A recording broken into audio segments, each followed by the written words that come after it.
Buenas tardes a todos, bienvenidos al webinar Regímenes Tributarios. Régimen semi-integrado 14A, ProPyme, general y transparente. Este webinar es traído a todos a ustedes por Ubigo Software Contable, para parte del grupo Informal. Y hoy junto a Cris Tributario, especialista y asesor tributario. En la parte de abajo pueden realizar las plataformas en el Soho al hacer clic en el icono del signo de interrogación y nuestro speak, Chris, les contestará al final de la sesión. Damos bienvenida a Chris. ¿Cómo has estado, Chris, durante el día? Hola, Braulio, ¿cómo estás? ¿Todo bien? Aquí ansioso de poder comenzar luego este webinar, ¿verdad? Hablando de los regímenes tributarios. Sí, hace un frío, pero garrafal, y mañana se viene el frío intenso. Bueno, de tanto cháchara, vamos a comenzar el webinar. Vamos. Bien. ¿Cómo están? ¿Cómo están todos ustedes? Bienvenido Alejandro, Alex, Antonio, Carmen, Eric, Felipe, Gabriel, Germán, Gonzalo, Gustavo, Janet, Yubitsa, Cassandra, Marta, Mauricio, Miriam, Moisés, Paulina y Sandra. ¿Cómo están? ¿Cómo está este ambiente invernal, verdad? Que nos sorprende con lluvia, nos sorprende con frío.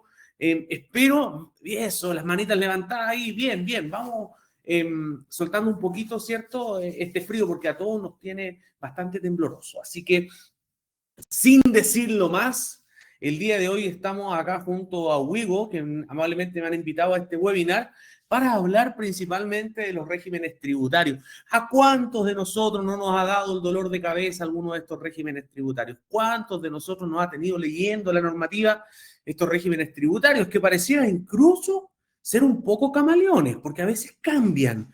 Que el 14A es 14B, que el 14B es 14A. ¿No les pasó o no les ha pasado? Ponga manitos arriba. Vamos viendo, aprovechando a ver quiénes son los asistentes. ¿Les ha pasado que los regímenes tributarios los haya confundido en algún momento? ¿Les ha pasado que han estudiado la normativa sobre un régimen tributario y pareciera que todos los años hay que volverse a especializar o a capacitarse porque cambian constantemente? Bien, entonces, frente a eso, el día de hoy traemos un webinar muy interesante porque vamos a hablar sobre los regímenes tributarios que están hoy día presentes, ¿verdad? Que son principalmente el 14A, el 14D3 y el 14D8, ProPyme transparente, ProPyme general y semi-integrado, ¿bien? Así que vamos a comenzar, sin ir más lejos, a presentar el webinar que les tengo preparado. Vamos viendo, vamos por acá. Por favor, confírmenme que se esté viendo. ¿Se estaba viendo? ¿Sí? ¿Se está viendo la presentación? Sí. Perfecto, ya. Yo no veo la presentación, pero me imagino que están viendo lo que dice tipo de regímenes tributarios, ¿verdad? Sí. Perfecto. Bien. Entonces vamos a partir enseguida hablando sobre estos tipos de regímenes tributarios. Me presento, mi nombre es Christopher Díaz, contador auditor y asesor y consultor tributario. Al final vamos a hablar un poquito de mí, pero al principio basta con que sepan que soy consultor y asesor tributario. Ustedes me pueden seguir a través de Instagram en chris.tributario, donde se van a encontrar con varias cosas. Y veo varias personas aquí de mis seguidores, al menos me suenan. Yo los tengo un poco identificados. Por ahí está Cassandra, la vi. Creo que Cassandra es una de mis seguidoras más fieles, si no recuerdo mal. Me pueden seguir en Instagram, pero el día de hoy vamos a ir directo al grano. Regímenes tributarios. ¿Ah?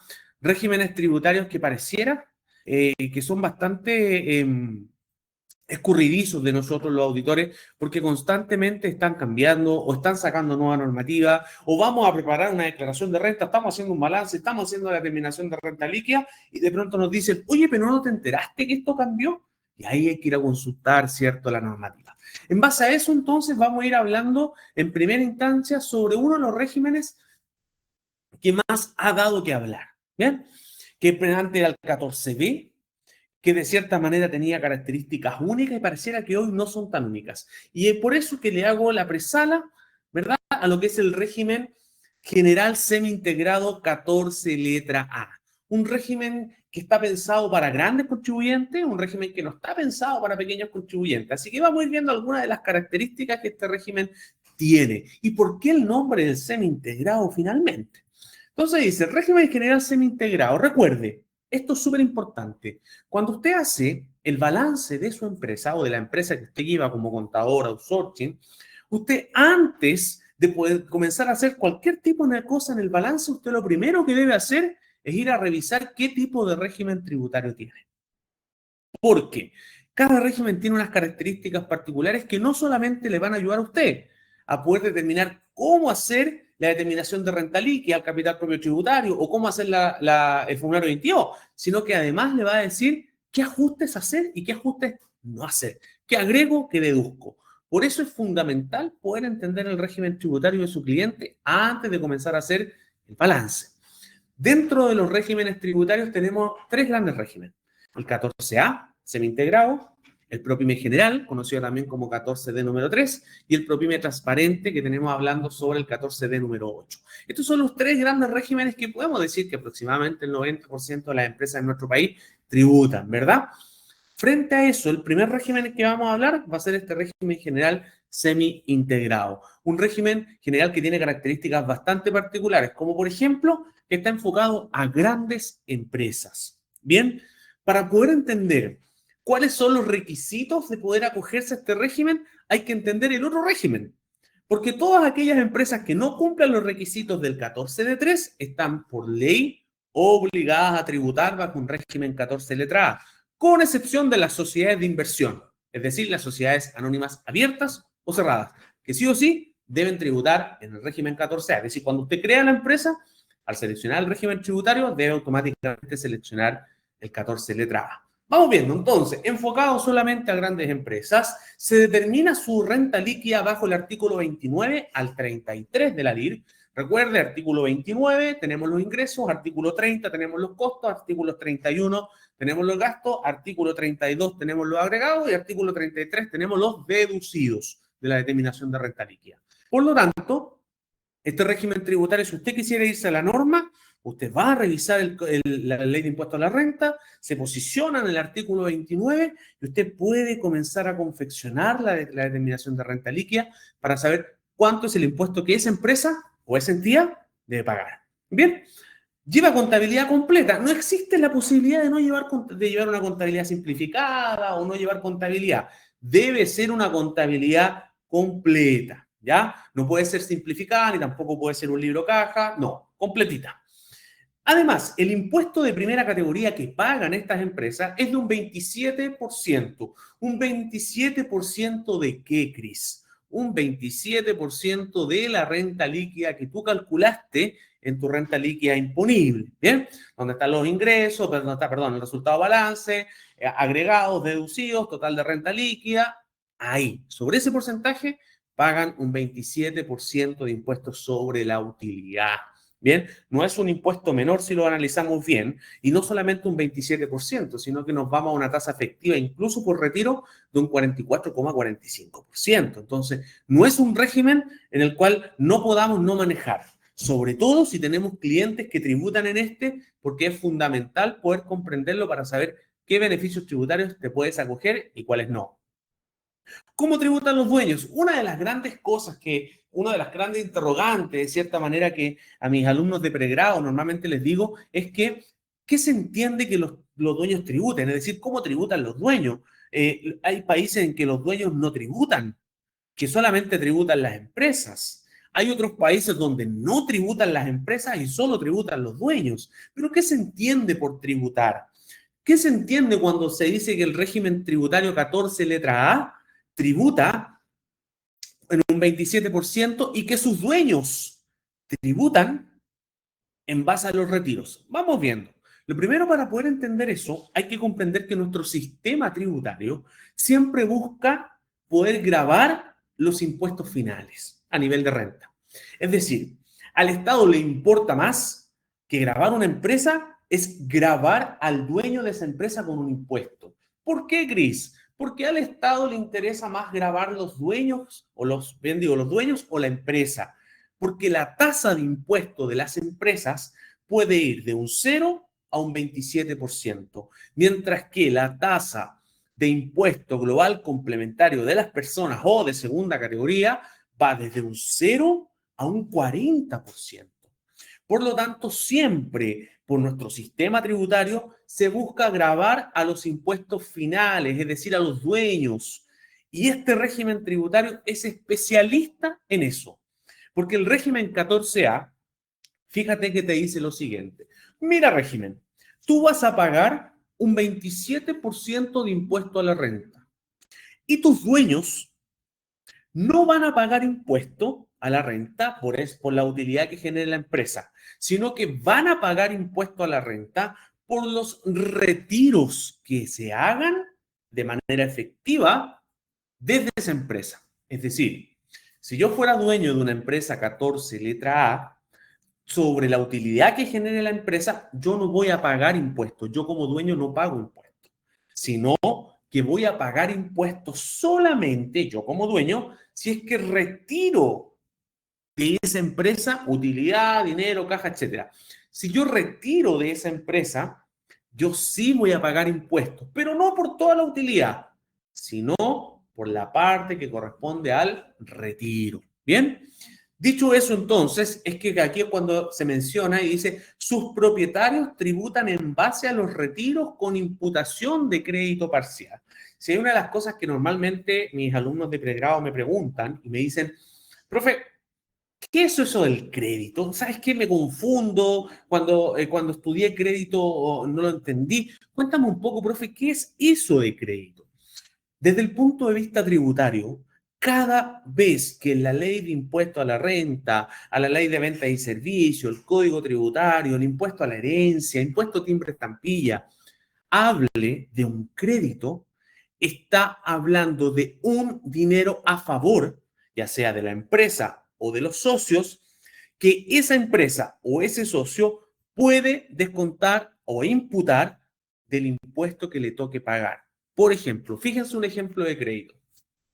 Si yo tengo que pagar 100 y tengo un crédito de 40, antes de yo ir a pagar 100, yo voy a pescar esos 100, le voy a descontar el crédito que tengo, estos 40, y voy a ir a pagar 60.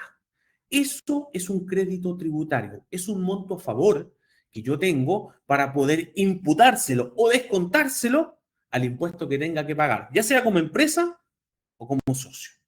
Por lo tanto, cuando aquí decimos que los propietarios tributan por los retiros, solo por los retiros en el régimen 14A, y van a poder, al impuesto a la renta que tengan que pagar estas personas, van a poder imputar, es decir, descontar el crédito parcial, hace relación a lo siguiente. Indistintamente cómo se llama el crédito, después vamos a ver cuál es el crédito que se descuenta, pero en efectos finales, es lo que me está diciendo es, mira, si tú retiras de esa empresa, vas a tener que tributar como en global complementario, pero vas a poder utilizar un crédito contra el impuesto que yo como dueño o socio tenga que pagar. Pero yo no voy a descontar todo ese crédito, sino que solamente voy a descontar un 65%. ¿Qué quiere decir esto? Quiere decir que si yo retiro 100 y tengo un crédito de 10, yo podría decir, bueno, si yo tengo que pagar 100 y tengo un crédito de 10, perfecto, yo pago 90. Sin embargo, este régimen tributario te dice, no, si usted tiene que pagar 100 y tiene un crédito de una empresa 14 letra A, usted no va a poder ocupar todo ese crédito. Solamente me va a poder ocupar el 65%, lo cual significa que yo de los 10 que tengo como crédito solamente voy a poder ocupar el 6,5, no el 10. Eso es cuando hablamos de un crédito con imputación parcial. Ahora, ¿de dónde proviene ese crédito? De la 14A, está claro. ¿Pero de dónde, Cris? Del impuesto de primera categoría que pagó esa empresa.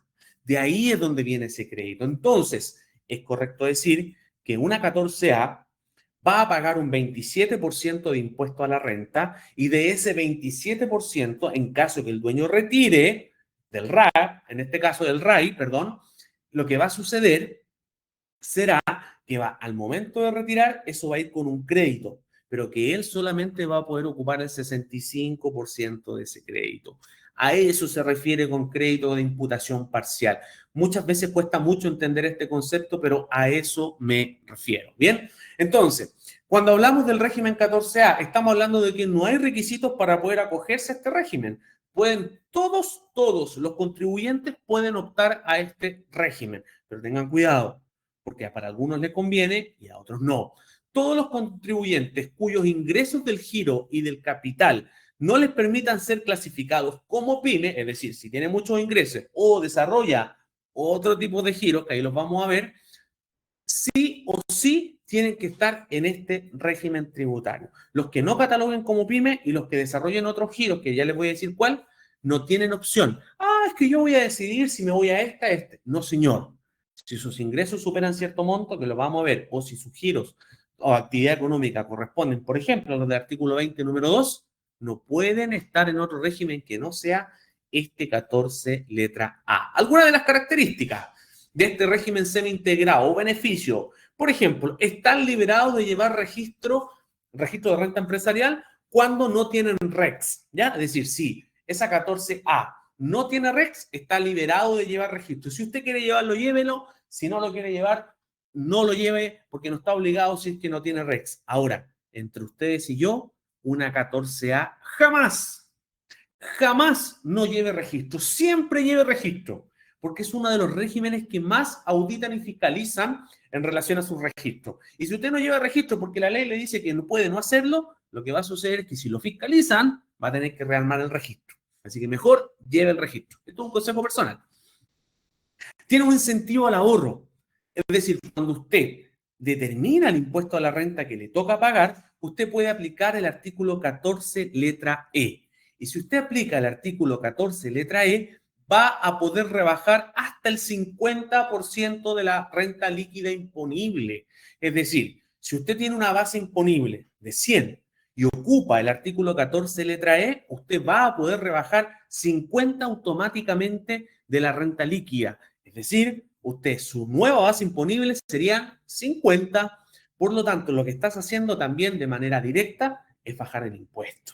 Frente a eso, la situación que sucede es poder determinar de buena manera el artículo 14, letra E. ¿Y cómo se determina, Cris, el artículo 14, letra E? Está estipulado en el mismo artículo, pero para efectos prácticos se determina base imponible, menos retiros, menos multas del artículo 21, número 2, cuya base dividida en 2 o por el 50% es la base reinvertida y eso es lo que tiene que descontárselo de su base o renta líquida imponible. Esas instrucciones usted las puede encontrar en el artículo 14, letra E, o me puede seguir en cris.tributario en Instagram y ahí tengo varios videos explicando cómo se hace ese proceso. Bien, dicho eso, entonces, tiene un impuesto de primera categoría voluntario, pero es que esto es espectacular.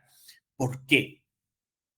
A ver, cuando hablamos de un impuesto de primera categoría voluntario, guarda relación con que les permiten a las empresas poder rebajar. ¿Qué significa? ¿Qué significa que pueden poder rebajar? Significa que si usted tiene,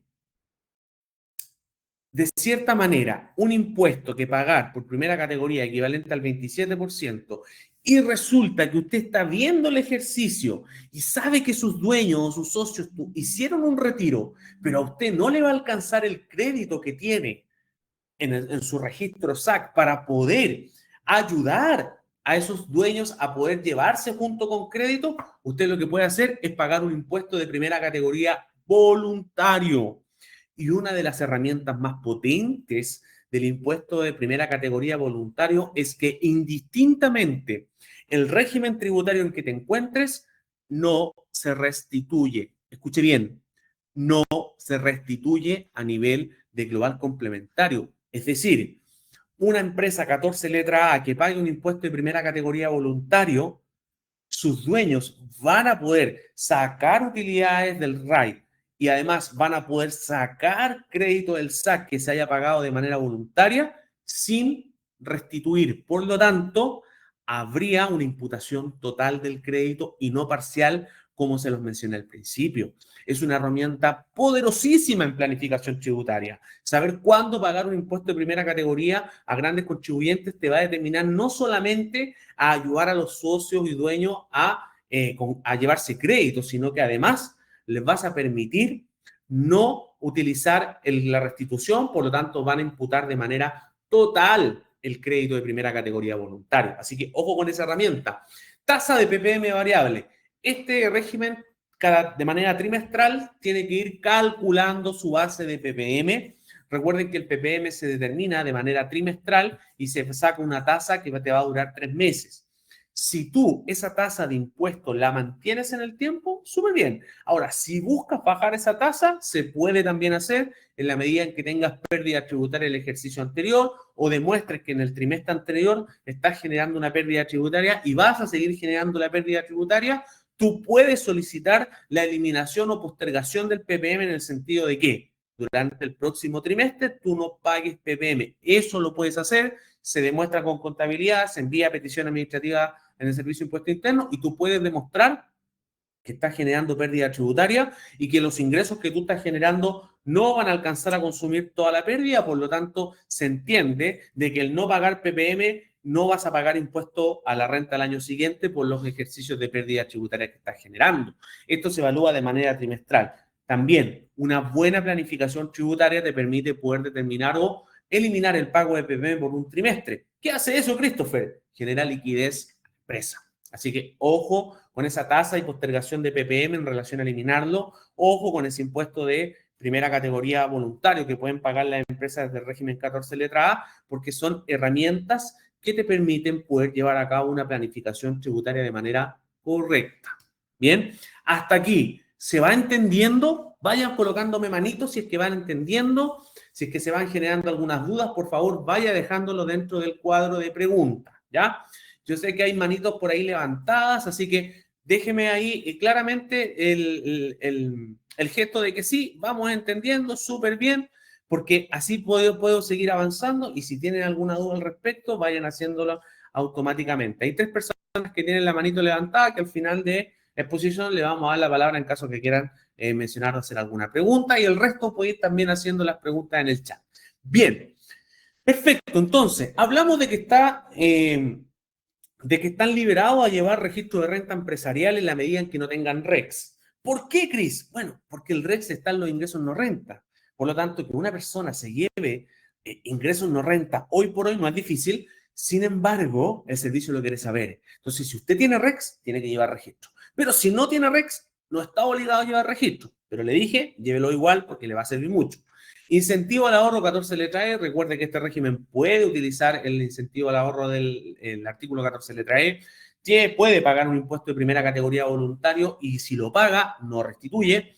Tiene una tasa variable de PPM que se calcula de manera trimestral y además puede solamente llevar SAC. Fíjate, ¿qué tal? Basta con que tú lleves SAC y bajo registro de renta empresarial tú estás cubierto frente a un proceso de fiscalización.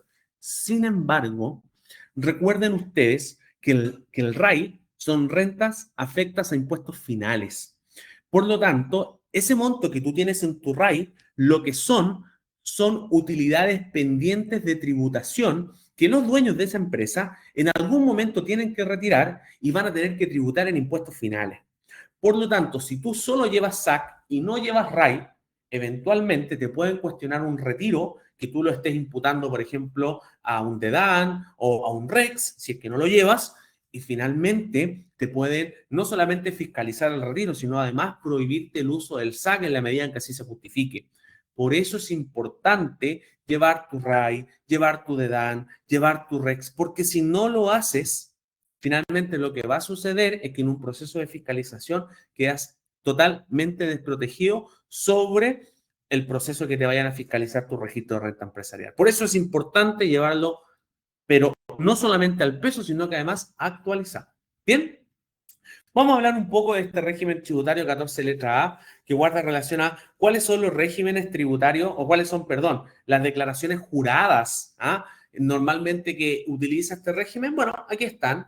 Las principales declaraciones juradas que este régimen hace son la 1847, que es la del balance general, que nosotros tenemos que enviar durante el mes de junio de cada año, la renta líquida, la determinación de la renta líquida, la 1926, que ahí mismo, en esa misma declaración jurada, tú identificas los agregados y deducidos de la renta líquida y además también el incentivo al ahorro del artículo 14 letra E. Tú ahí mismo, en esa misma declaración jurada, haces resultado, balance, agregados, deducidos, incentivo al ahorro. Y esa DJ es la que se traspasa al formulario 22, recuadro 17 o 19 o 21.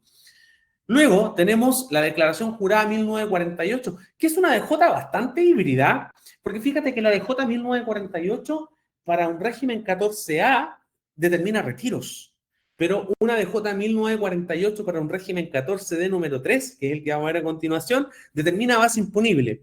Un poco camaleónico. Parece que nuestros juristas tributarios o los asesores tributarios en su momento de la última reforma puesta en marcha, 21.210, de cierta manera se nos pusieron creativos. Al menos vamos a decirlo así, creativos. Y bueno, y el resto de declaraciones juradas que son las más habituales, que está la declaración jurada 1879 de honorario, está la declaración jurada 1887 de sueldo, ¿verdad? Y obviamente de ahí le tengo una tribuna especial para la última DJ puesta ahí, la 1835. Pero ya sabemos todos que la declaración jurada de honorario, por lo menos ya hace 3 o 4 años, el Servicio de Impuesto Interno la está enviando solo.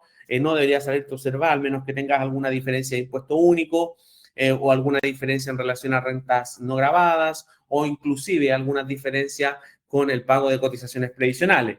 En relación a la DJ, perdón, eso en relación a la DJ de sueldo. En relación a la declaración jurada de honorario, no deberías tener ninguna observación. También la hace sola el Servicio de Impuesto Interno y eso es por la base de retención, así que no deberías tener observación. Solamente mi apreciación es la declaración jurada de sueldos 1887, porque esa declaración jurada tiene 3 triangulaciones. Por si no lo sabían, se los comento. En la primera triangulación que tienes es el Servicio de Impuesto Interno en relación al formulario 29 con el impuesto único que has pagado. La segunda triangulación que tiene es con la Dirección del Trabajo en relación a la información del libro de remuneración electrónico. Y el tercer cruce o triangulación que tiene es con Previred. Esos 3 organismos, Servicio de Impuesto Interno, Dirección del Trabajo y Previred, son los que el servicio utiliza para poder hacer la triangulación. Por lo tanto, cuando estés haciendo el libro de remuneraciones de las empresas que tú llevas, recuerda subir la información a la Dirección del Trabajo, ¿ya? Porque si la subes, vas a estar asegurando que al menos esta triangulación va a quedar dentro del proceso normativo y no te la van a observar. Y en relación a la declaración jurada 1835, que son los arriendos, que hoy más que nunca tiene un gran tribuna por todo lo que está pasando a nivel tributario sobre la tributación inmobiliaria. Al final les voy a dedicar un poco a eso, pero es súper importante que se envíe la declaración jurada 1835, porque recuerde que si usted es una empresa y arrienda una propiedad y usted paga todos los meses su arriendo, usted debe hacer la declaración jurada 1835 informando que usted paga, si no le emiten factura. Pero si le emiten factura, ojo, si le emiten factura, usted no está obligado a hacer la 1835, porque si no se le va a duplicar. Ojo con eso. Instrucciones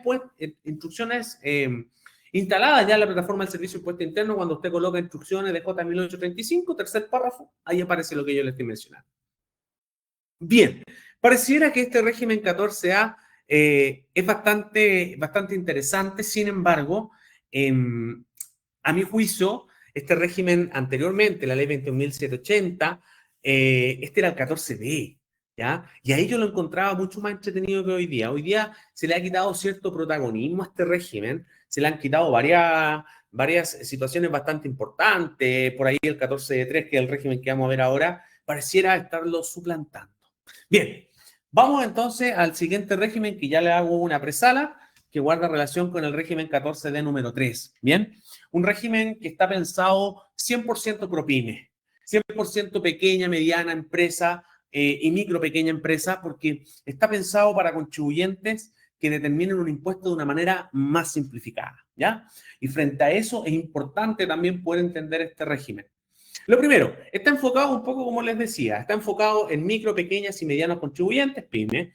Sus ingresos, ¿cómo se determina su base de impuestos, su renta líquida imponible? Súper sencillo.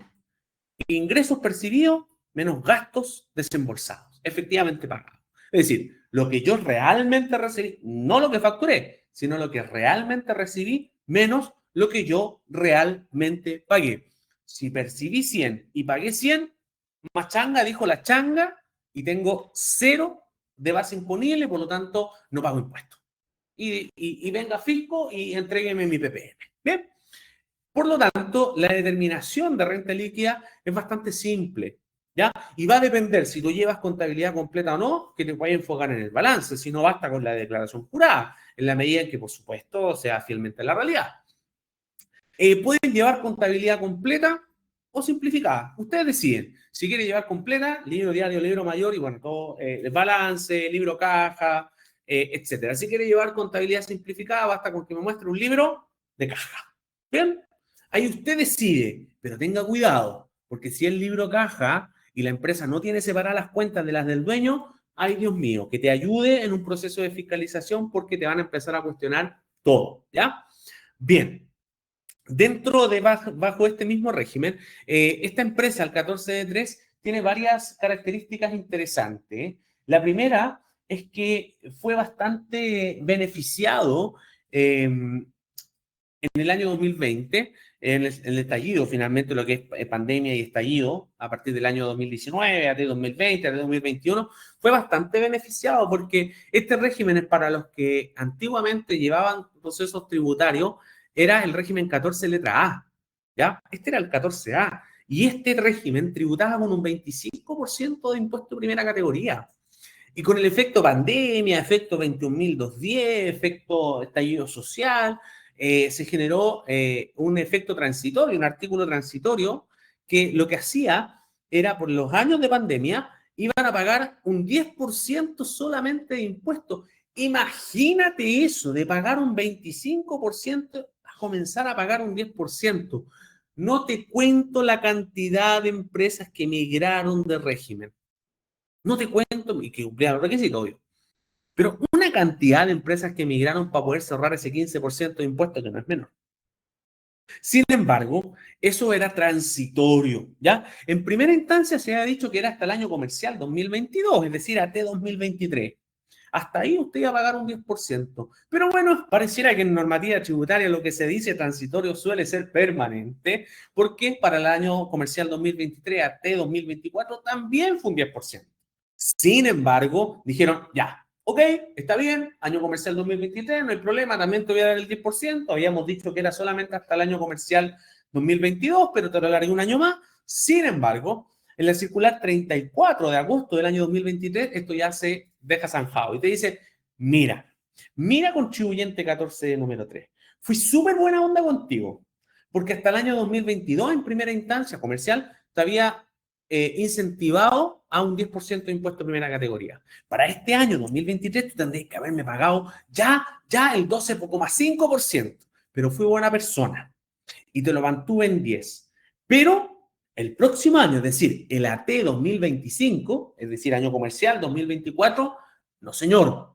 De ahora en adelante comenzamos el proceso de nuevamente llegar al 25%, lo cual, ¿qué significa entonces en términos simples, Cris? Bueno, lo que significa es que en vez de este año comercial para la T 2025 pagar un 10%, vamos a pagar un 12,5%. Yo los invito a revisar la circular 34 de agosto del 2023 porque ahí le dice cómo vamos a ir subiendo para nuevamente llegar a un 25%. Así que aproveche, digan, oye, hay que juntar pérdida, hay que hacer pérdida tributaria porque después se viene el incremento del impuesto de primera categoría. Dicho eso, Cris, si tú me dijiste que la situación tributaria de Chile, en nuestro código tributario, en nuestra normativa tributaria, lo que busca es grabar los impuestos finales, ¿me puedes decir cómo tributan estos contribuyentes, los dueños de estas empresas? Bueno, los dueños de esta empresa van a tributar únicamente también por los retiros que saquen, solo por los retiros. Pero a diferencia del otro régimen 14A, es que van a poder imputar completamente el crédito pagado por la empresa. Es decir, van a poderse llevar todo el crédito en base a los retiros, por tasa efectiva, por supuesto, en tu registro de renta empresarial, y cuando se lleven al global, no van a tener que restituir nada, porque hay una imputación total. integrada. No es semi-integrada, no es parcial, es decir, usted va a ocupar el 100% de crédito. Si usted tiene 100, usted ocupa 100. En cambio, el otro régimen, si usted tiene 100, usted ocupa 65. Pero este régimen, 100 y 100. Bien. Esto es súper importante. Porque se acuerdan que yo les decía que el régimen 14A, si bien es cierto, no te da como los requisitos para poder optar a ese régimen, sino que te dice que si tú no cumples los requisitos del 14E número 3, tú te vas a tener que ir al 14A. Bueno, entonces analicemos los requisitos del 14E3. Pues dice que el promedio de los ingresos brutos en los últimos 3 años no puede exceder las 75.000 UF, el cual puede excederse por una vez y en ningún caso en un ejercicio los ingresos pueden exceder las 85.000 UF. ¿Qué quiere decir eso? Que el promedio de tus últimos 3 años no pueden superar las 75.000 UF, pero te lo voy a permitir solo una vez. Pero uno de estos ejercicios, estos últimos 3 años, no me pueden superar las 85.000 UF porque si no, ahí sí que te quedo mirando y te digo, ándate al régimen 14 letras. ¿Ya? Ese promedio, ojo, que este promedio de ingreso incluye los relacionados, empresas relacionadas que tengan, no solamente los ingresos que generó la empresa, sino también los que hayan generado sus relacionados. Bien, así que ahí eso es súper, súper, súper, súper importante que lo puedan entender para que no les vaya a pasar de que ustedes digan, no, si el contribuyente está en un régimen 14 número 3, no, si no ha pasado las 75.000 UF, tranquilo. Y de repente te das cuenta de que esas empresas tienen más empresas o son relacionadas con otras. Y si son relacionadas con otras, si se pasan entre ellas, si este le factura a esta, no, tienes que considerar los ingresos de la otra. Si esta es dueña de esta, tienes que considerar los ingresos que genera la otra. ¿Qué es lo que aplican ahí? Las normas de relación. ¿Ya? Así que ojo con eso, para que no vaya a pasar que el servicio amablemente y muy cordialmente le diga, señor contribuyente, usted ya no me cumple los requisitos del 14 letra de 3, pero 14 de 3, así que venga y vaya a tributar en el régimen 14A. Y si usted no lo hace, o definitivamente no, es que yo voy a esperar a que el servicio me diga. No, señor, si es su responsabilidad cambiar el régimen, el servicio tendría la potestad no solamente ocupar el artículo 64 del Código Tributario, sino que además hacerlo retroactivo. ¿Bien? Así que, ojo ahí. Bien, ojo con esto también, que guarda relación con que el capital inicial, ¿dónde está? Aquí. El capital, cuando tú inicias la empresa, no puede exceder las 85.000 UF, si no, te fuiste para el otro régimen también. ¿Bien? Algunas de las características interesantes de este régimen. Este es como el régimen regalón, ¿ya? Vamos a decir el regalón. Este es el régimen regalón. ¿Por qué? Porque primero, voy a ocupar varios incentivos. Segundo, de cierta manera pagar un impuesto a la renta súper bajo. Y tercero, que tuvo una modificación brutal, porque este régimen, antiguamente, este era el 14A, y los dueños se les atribuía completamente la renta, se entendía totalmente retirada. Y saben que se le hizo una modificación, porque ahora estos tributan, los dueños de estos tributan igual que los de la 14A, solo que los de la 14A tienen que restituir crédito y estos no. Entonces, es un régimen bien regalón, ojo con eso. Bien, pero no porque sea regalón, no significa que vaya a tener restricciones. Primera restricción. Mire, señor contribuyente, no hay problema que usted sea un régimen 14 número 3, no hay problema. Mientras no me supere las 75.000 UF el ejercicio del promedio de los 3 últimos años, mientras el capital inicial no sea superior a 85.000 UF, podrás pasarlo solo una vez, pero en ningún caso dentro del ejercicio puedes superar tampoco las utilidades, los ingresos por 85.000 UF. Tú puedes cumplir todo eso, pero fíjate aquí, ¡a de ti, contribuyente! ¡A de ti! Que los ingresos que tú percibas por capitales mobiliarios, es decir, artículo 20 de la LIR, artículo 20 número 1, número 2 de la LIR, supere el 35% de tu ingreso. Es decir, ojo si desarrollas una actividad inmobiliaria, porque te tengo aquí. Si desarrollas una actividad inmobiliaria y esa actividad inmobiliaria o de capital inmobiliario, fondos mutuos, depósito a plazo, acción, inversión, etcétera, 20 número 1, 20 número 2 de la LIR, y tus ingresos de ese tipo de giro supera el 35% de tus ingresos totales, ven y cámbiate de régimen. Porque aunque no supere las 75.000 UF de ingresos, no me importa. Porque usted está generando rentas pasivas y de inversión. Y si usted genera rentas pasivas y de inversión del artículo 20, número 1, usted no tiene nada que hacer en este régimen. Váyase al régimen 14A. Así que si alguno de ustedes lleva inversionistas inmobiliarios, empresas de inversión o capitales de inversión y la está teniendo en un 14D número 3, revise que esos ingresos no superen el total de los ingresos percibidos. Y fíjese esto, es fácil superarlo, ojo, porque fíjate, ok, yo soy una empresa que se dedica a packing de comida rápida. Esto en packing de Plumaví, de vasos de café, botellas plásticas, qué sé yo. Y resulta de que yo tengo una propiedad. Sí, una propiedad como activo fijo tiene la empresa. Y esa propiedad la compré hace un buen tiempo y la compré en oferta. La compré en 20 millones y hoy día bajo la tasación y revalúo de propiedades, eso vale 100 millones. ¿Cuál es mi utilidad en términos simples? Costo tributario, ¿cierto? Costo tributario menos ingreso, o sea, 80. Por cerrar, puede ser 75, pero 80. 80 millones. Y si yo en el año, en mi empresa, generé 160 millones de pesos de ingreso, los 80 que yo generé por la venta de ese terreno o de esa propiedad y los 160 millones en total que yo generé, incluido esto hace que sea el 50% de mi renta. Y si es el 50% de mi renta, no puedo seguir en el régimen tributario 14D número 3. Me tengo que cambiar, porque proviene de capitales mobiliarios, de rentas pasivas. Así que, ojo, es fácil pasar esto. Por eso es importante poder tenerlo claro. Y aquí da lo mismo el promedio de los ingresos, aquí da lo mismo cuánto facturé los años anteriores. No, no, no. Usted no está cumpliendo una norma específica del régimen 14 de 93, así que váyase para el 14A. ¿Bien? Pero también tiene buenas cosas, como por ejemplo el régimen regalón. El Servicio de Impuesto Interno te determina la declaración de renta, te dice haz la de J1948, revísala, ponle a aceptar y te traspaso todo el formulario 22.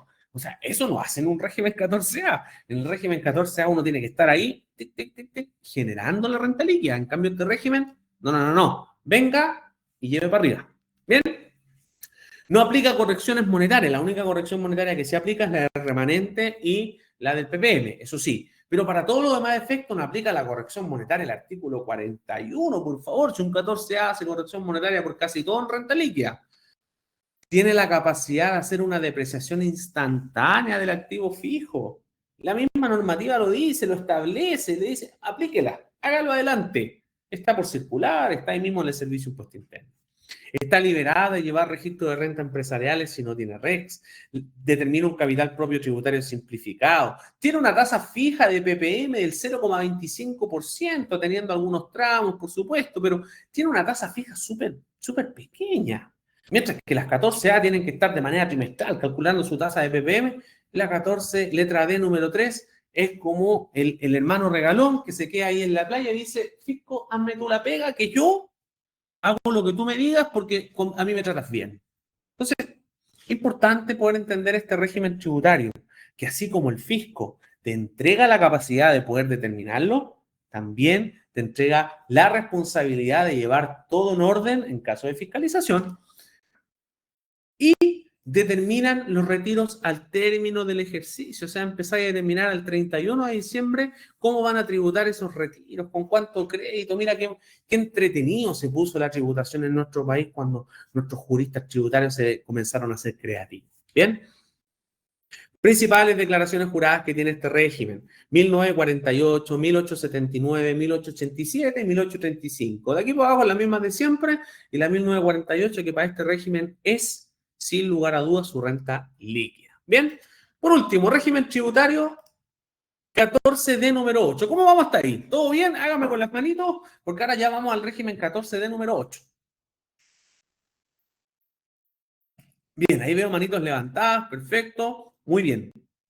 Ya somos casi 50 personas conectadas, así que fabuloso en este webinar tributario de regímenes tributarios. Bien, 14 número 8. Si tuviera que definir este régimen, tengo sentimiento encontrado. Porque este régimen, por una parte, a mis alumnos en pregrado se ponen contentos cuando les digo que este régimen, las empresas que están en este régimen no tributan, no pagan impuestos de primera categoría. Pero ¿cómo, profe? ¿Pero cómo me va a decir que esta empresa no paga impuesto, profe? No, pues no paga impuesto. Pero el impuesto lo pagan los dueños.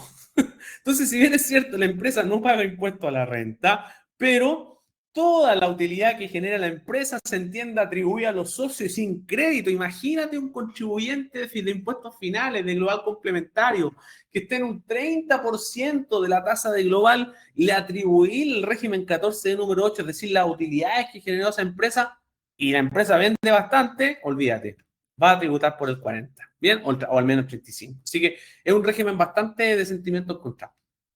¿Para quién está pensado? Para micro, pequeñas y medianas empresas cuyos propietarios sean exclusivamente de impuestos finales. Determinan propuestas bajo el registro de compraventa, ni siquiera hacen renta líquida. Determinan su propuesta bajo el registro de compraventa. Los retiros, eso sí, ojo con esto, aquí lo dejé puesto, porque si esta empresa tiene otros relacionados a un socio y recibe dividendos o retiro, ojo con esta, porque esos retiros y dividendos también se le asignan al socio de manera inmediata. Puede utilizar la depreciación instantánea, puede acceder a un informe de situación tributaria directamente en el servicio de impuesto interno, en contra de y esto es algo súper interesante, que esto va fuera de toda norma. Como la empresa no determina renta líquida imponible, o sea, como la empresa no paga, más que no determina, como la empresa no paga impuesto a la renta, se entiende que todos los créditos que tiene derecho la empresa los puede utilizar el socio. Por ejemplo, el artículo 33 bis, que es el crédito activo fijo, por ejemplo, el crédito CENSE, por ejemplo, el PPM, por ejemplo, ¿qué otro? 33 bis, que ya lo acabo de nombrar. Entonces, la gracia de esto es que esta empresa, si bien es cierto, no paga impuesto de primera categoría, sí lo va a pagar los socios, pero el socio también va a poder utilizar los créditos que están a disposición de la empresa, los créditos que venían con dividendos, los créditos que venían con retiro, los créditos por activo fijo, el PPM, a pesar de que el PPM es un impuesto que se tiende a pensar que puede ser personalísimo, no lo es, ¿bien? Porque aquí queda demostrado con este régimen. ¿Algunas de las características? Bueno, no tiene impuesto de primera categoría, el PPM es de un 2% en la medida que no exceda las 50.000 UF, no lleva registro de renta empresarial, no aplica corrección monetaria, puede utilizar una depreciación instantánea de activo fijo. Los impuestos que genera o la base imponible que genera la empresa se van directamente a impuestos finales y por ende determinan un capital propio nuevamente tributario, nuevamente simplificado. ¿Bien? Así que pareciera bastante interesante este régimen. Tengan cuidado si su contribuyente de impuestos finales es una persona que tiende a generar una alta base de impuestos. No se recomienda porque lo que va a hacer cambiarlo de tramo y no para bien, sino para mal. Bien, parte también hay planificaciones tributarias dentro, por supuesto, de la normativa que te permiten poder hacer una conjugación de regímenes tributarios con la finalidad de poder desarrollar una legítima razón de negocio. Así que el 14 de 8 es corazón dividido porque a veces sirve, pero a veces te puede apuñalar por la espalda. ¿Bien? Bien, aquí tengo un pequeño cuadrito, ¿cierto? Que son las comparaciones entre los regímenes, el tipo de contabilidad, la tasa de impuesto que paga cada uno, los créditos que pueden aplicar, lo mismo que hemos hablado, el tipo de contabilidad tiene que ser completa, acá puede ser completa o simplificada, está liberada a llevar contabilidad, el régimen de 8, de 3, 14A, la tasa de impuesto que pagan, los créditos que pueden aplicar. Bien, que esta presentación está siendo grabada, así que ahí van a poder revisarlo con este proceso de comparación, qué régimen utilizar para cada punto. En relación a cómo tributan los propietarios, el régimen 14A tributan únicamente por los retiros con imputación parcial, el régimen 14 de número 3 solo por los retiros, pero pueden utilizar todo el crédito, el régimen 14 de número 8 solo va a tributar completamente los socios, no la empresa. La tasa de PPM que puede generar cada uno. Fíjense que esta se determina año a año o periodo tributario trimestral, mientras que esta está fija en la medida en que no excedan ciertos ingresos. ¿Cuáles son los registros de renta empresarial que tienen que llevar? Bueno, el RAI, el DEDAN, el REC y el SAC para la 14A llevan en la 14D número 3 solamente en caso de que tengan REX, van a tener que obligadamente llevar el registro de renta empresarial, pero si no tienen, no hay problema. Y en el caso de la 14D número 8, están liberados de llevar registro de renta empresarial, ¿ya?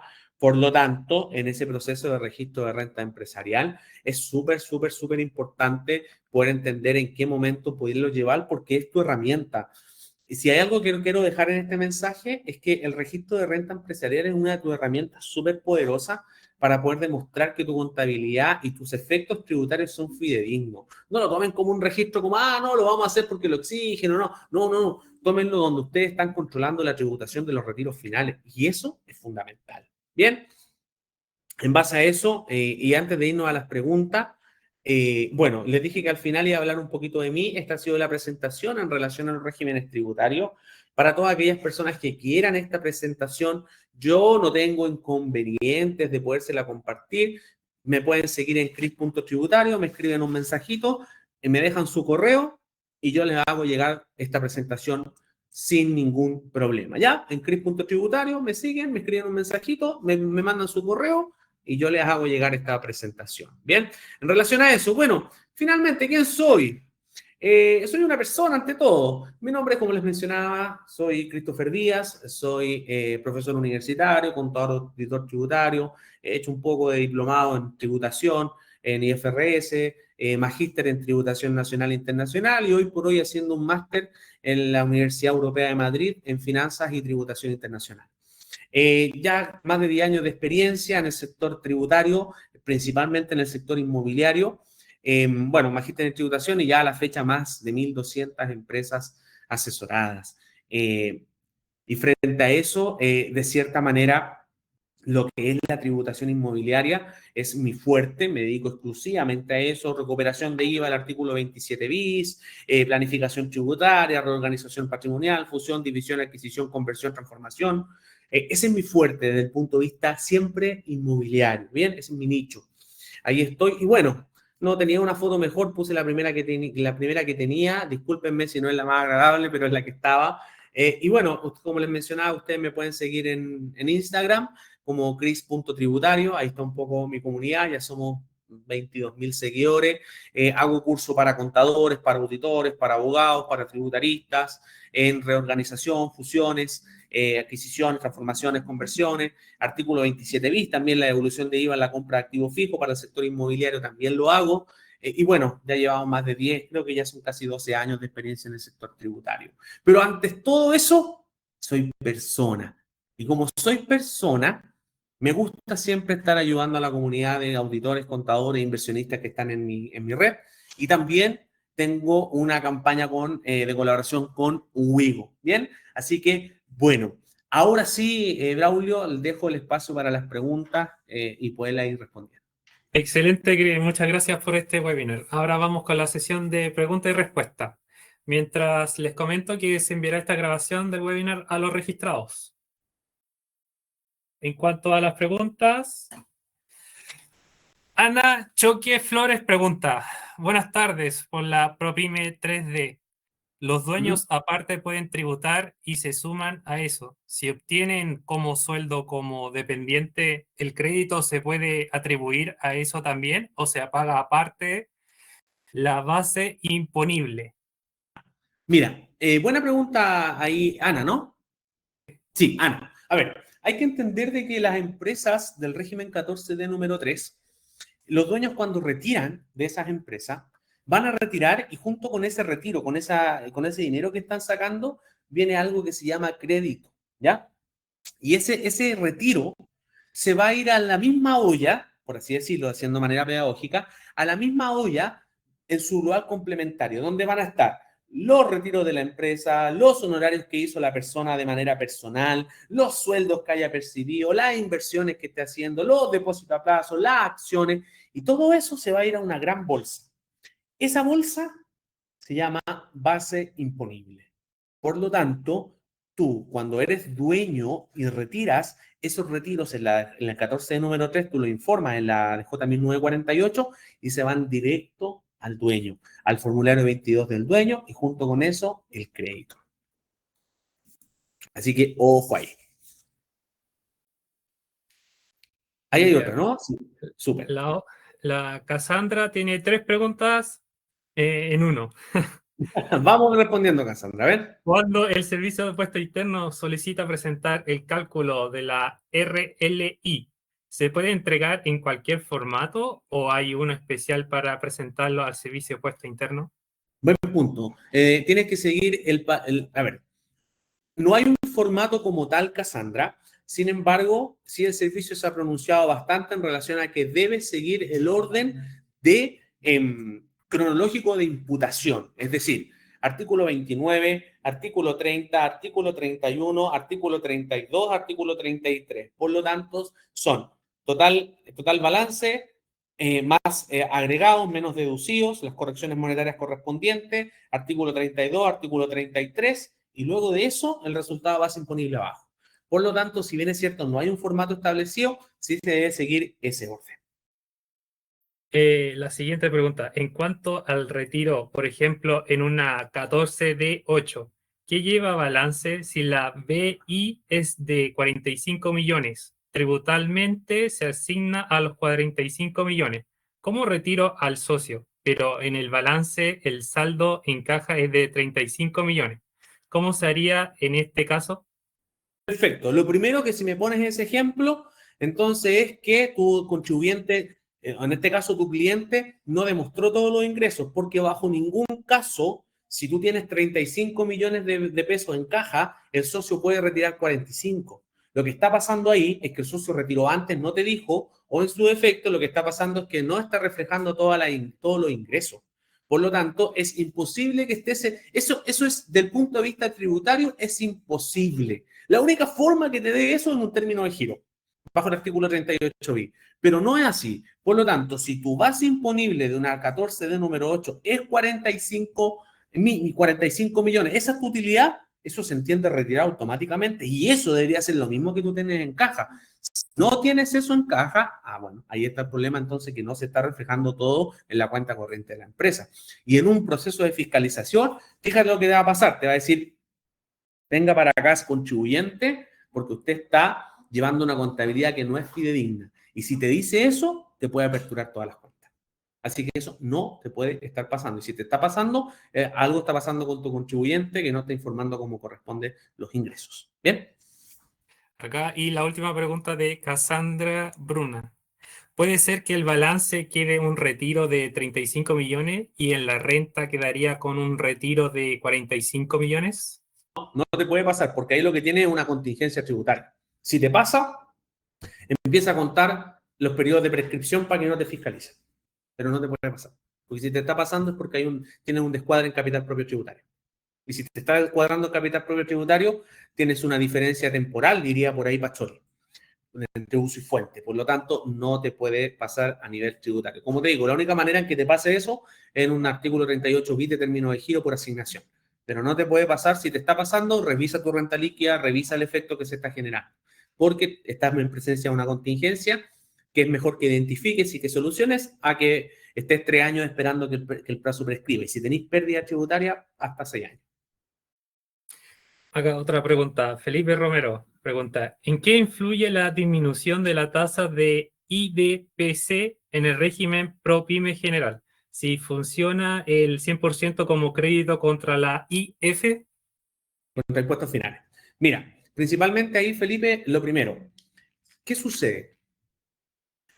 Si bien es cierto, cuando tú haces un retiro de una 14 de número 3, tú atribuyes todo el crédito a ese retiro y no tiene restitución, es súper importante poder determinar lo siguiente. Si yo tengo 100 y estoy en un régimen 14 de número 3, este año comercial que pasó, yo voy a poder asignar, retiré 100 y ¿cuánto va a ser mi crédito que voy a asignar? 10, porque ese es el 10%, tasa efectiva 0,1. Y ahí, ¿qué es lo que va a pasar? Esos 100 se van a ir a sumar al resto de ingresos que tiene el contribuyente de impuestos finales, va a dar una base de impuestos, se va a ir al global y después tú vas a empezar a descontar los créditos. Pero ¿qué es lo que pasa si tú tienes un impuesto de un 25%, que es lo normal de este régimen? Tú vas a retirar los mismos 100, pero no va a ir con un crédito de 10, va a ir con un crédito de 25. Por lo tanto, vas a tener más crédito a favor para imputar contra impuestos finales. Si te suben la tasa de primera categoría a un régimen 14D número 3, lo que tienes que hacer es sentarte con tu cliente y decirle, sí, ojo, nos subieron el impuesto, es verdad, pero ese impuesto tú lo vas a poder utilizar en global complementario y es probable que si no tiene otro ingreso que no sea esa empresa, es que al dueño le devuelvan dinero. ¿Por qué? Porque está generando un mayor crédito que proviene de una mayor tasa de primera categoría, un régimen 14D número 3. ¿En qué influye? Va con más crédito, va con una tasa efectiva menor, va con una optimización tributaria, te va a generar un mayor desembolso en la empresa, pero a la vez una devolución por el dueño si es que solamente tiene ese tipo de ingresos. Entonces, sí te afecta. Y te afecta de manera positiva y negativa. ¿Bien? Mauricio pregunta, ¿cuál es el mecanismo para asignar al dueño de una 14D3 el crédito por IMPO de la primera categoría? Ya. Primero, el mecanismo está súper establecido y eso se hace en la declaración jurada 1948. Lo primero que tienes que ir a ver es a ver tu registro de renta empresarial. Perfecto. Si tú generaste, si tenéis RAI, ¿cierto? Y está acumulado, bla, bla, o generaste renta líquida positiva en ese ejercicio, significa que eso viene con un crédito a favor. Es decir, en la EJ 1948, tú ahí mismo le dices cuánto fue lo que retiró y le asignas el crédito que corresponde. Por tasa del 10%, 0,1% tasa efectiva. SAC por RAI y ahí te da el crédito que va en ese recuadro del SAC en relación a los retiros con créditos con restitución, o sin restitución en este caso. Bien, así que ahí en la misma declaración jurada, monto el retiro, monto el crédito, sin restitución, con derecho a devolución y sería la declaración jurada. Manuel Rizo pregunta, hola, consulta, ¿puedo considerar efectivamente pagada una compra si la rebajo en la factura con alguna deuda relacionada de empresas que son del mismo dueño? Punto, lo primero que tienes que considerar es que ahí lo que actúa es precio de transferencia. ¿Ya? El precio de transferencia es guarda relación cómo se puede extinguir o crear una deuda cuando yo tengo relacionadas. ¿Bien? Entonces ahí es súper importante. Primero, si tú tienes un activo de una empresa relacionada de tu dueño y eso se paga con una deuda, hay que cuantificar la deuda. Hay que ver cómo se está pagando. Si tú a él le debías, hay que ver cuánto le debías. Hay con intereses, hay ITES formados, hay un mutuo de por medio, es una cuenta, es una deuda bancaria, es una deuda de mercadería, es un reconocimiento de deuda que se generó entre las partes. Mi recomendación, primero, identifica principalmente la compra. Luego, identifica con qué deuda estás pagando. ¿De quién es esa deuda? ¿Quién le está pagando? ¿Tengo alguna norma de relación con él? Si es así, cánones de precio de transferencia más artículo 64 y vas a poder determinar lo que tú me estás solicitando, que es ver, ¿puedo hacerlo? Depende. Si cumplen los procesos de precio de transferencia y el artículo 64, podrías, sin embargo, haciendo este análisis que yo te acabo de mencionar. ¿Alguna pregunta si tienen al respecto? Si que tienen una pregunta, háganle clic al icono signo de pregunta para enviarle una pregunta y yo mismo se lo leo para que el Chris lo responda. ¿Tienen alguien una pregunta? Es súper importante que podamos entender estos regímenes tributarios en la medida que comprendamos que cada uno de estos tiene requisitos, beneficios, características únicas. Y es por eso que es fundamental que podamos también identificar cuáles son esas características que cumplen los requisitos y cuáles no. Y en base a eso, irnos proyectando a través de una planificación tributaria. Así que si tienen preguntas, si necesitan de cierta manera un poco más de interiorización en esto, yo los dejo a todos ustedes invitados.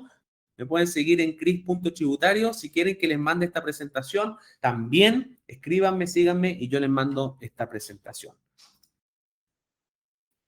Bueno, al parecer creo que ya se aclaró todo ya. Creo que quedaron Como lo claros. Qué fácil bueno, quedaron súper claros entonces. Sí, clarísimo. Bien, súper. Entonces, bueno, la verdad las cosas que agradecido Braulio y a Wigo por esta invitación que me hicieron de poder estar entregando esta información que a veces solamente está normativa y carece de entregarse en primera persona. Así que nada, feliz de poder haber estado acá. Creo que ahí se nos sumó una última pregunta antes de irnos, ¿no? No, ya la había leído, Braulio. Así que, bueno, les mando a todos un gran abrazo. Recuerden seguirme en cris.tributario y nos vemos en la próxima, en el próximo webinar que gentilmente me puede invitar un juego y feliz de poder participar. Muchas gracias, Chris. No, Saludos, cuídate, nos vemos. cuídense. Chao, chao. Chao, chao.